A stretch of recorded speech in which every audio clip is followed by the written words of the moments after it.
So a lot of people wonder what it's like to live life with daily little things without electricity, because our world is inundated with electric. Even in the most remote countries, the majority of people have access to some form of electricity. And so when you have a home or a family that have shunned electricity and live life like it was 100 or more years ago, those little questions are important. So today I'm going to show you what it's like to iron your clothes without electricity. Now, laundry, back before electricity was common in the homes, there was a certain way to do it. We didn't just decide to wash any time and then throw it in the dryer. And most times if you take it out of the dryer and hang it up, you don't have to iron. And we also didn't have the same fabrics that we do today. Were not available back then. Most things had to be ironed. You had a system, and it was when you dried something, if it dried all the way on the line, you took it down and you sprinkled it with water, because we didn't have the little spray bottles, right? And we didn't have the irons. The sat irons don't have the water in them like today's irons, the steam. But you sprayed it and then you rolled your clothes and then you went to ironing later. Now, if it wasn't dry completely, you just brought it down while it was damp and you rolled it and then you went to ironing later. And the ironing, of course, would finish off drying. So I've picked a really wrinkly shirt that was shoved into my drawer and has been shoved in my drawer for months.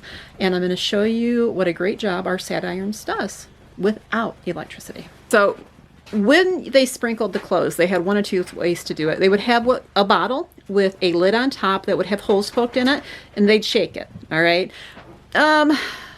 Effective, you know, it worked. But a lot of times people just didn't have the bottle. So what they would do is they would do this. They'd have a bowl of water, they'd get their fingers wet, and they'd spritz their clothing that was to be ironed. Yeah, you know, it's not a spray bottle. It does have limitations. There are big drips, but that's how they did it. Now you can see I've got a nice wrinkly shirt here, and we're going to see how these sat irons do. For those of you that don't know, this is a sat iron.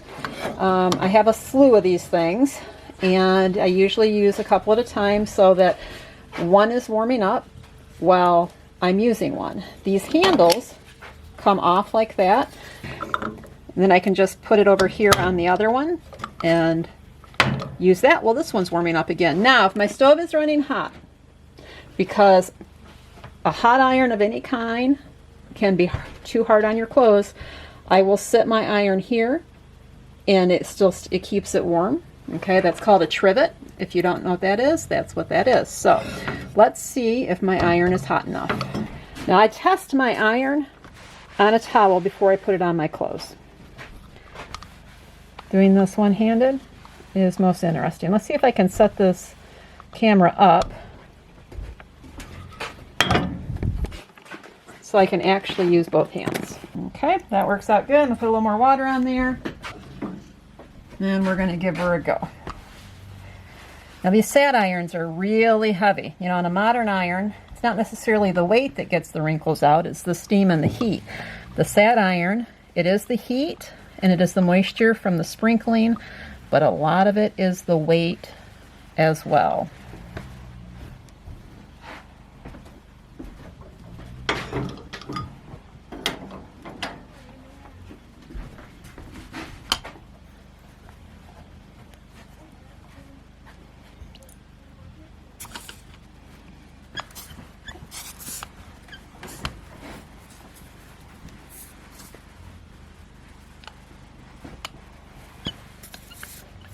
You can still hear it sizzling. This iron's good and hot.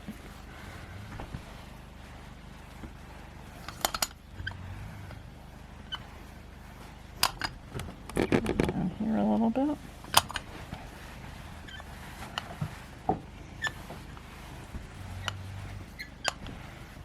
And then,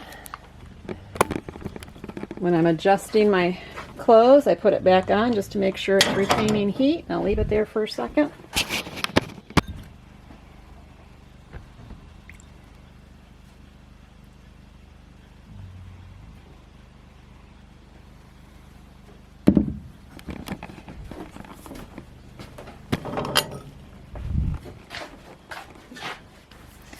Yeah, you can tell I don't use an ironing board. I have one, but our cabin has so little space, and it's just as easy for me to lay a towel out on a counter right now. You know, I don't need super pressed. I just don't want a lot of wrinkles. I'm not neurotic that way of needing, you know, no wrinkles at all. So I'm okay with it doing it this way.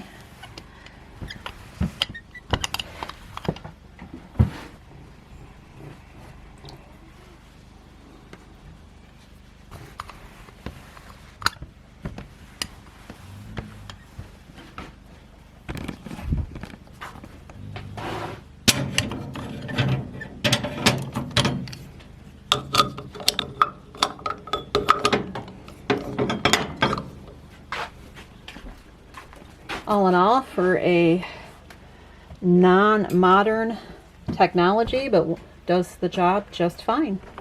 All right, well, I hope that that was interesting to you. As you can see, that other than our source of fuel, the job gets done just like it does in modern life. We just have to know the little tricks that our ancestors knew. Let us know in the comment section below if there's something that you do in your modern day life that is reminiscent of times past. Something that maybe your neighbors or your family members do that is totally in 2020, but the way you do it could set you back in a different century. We will see you tomorrow. Bye.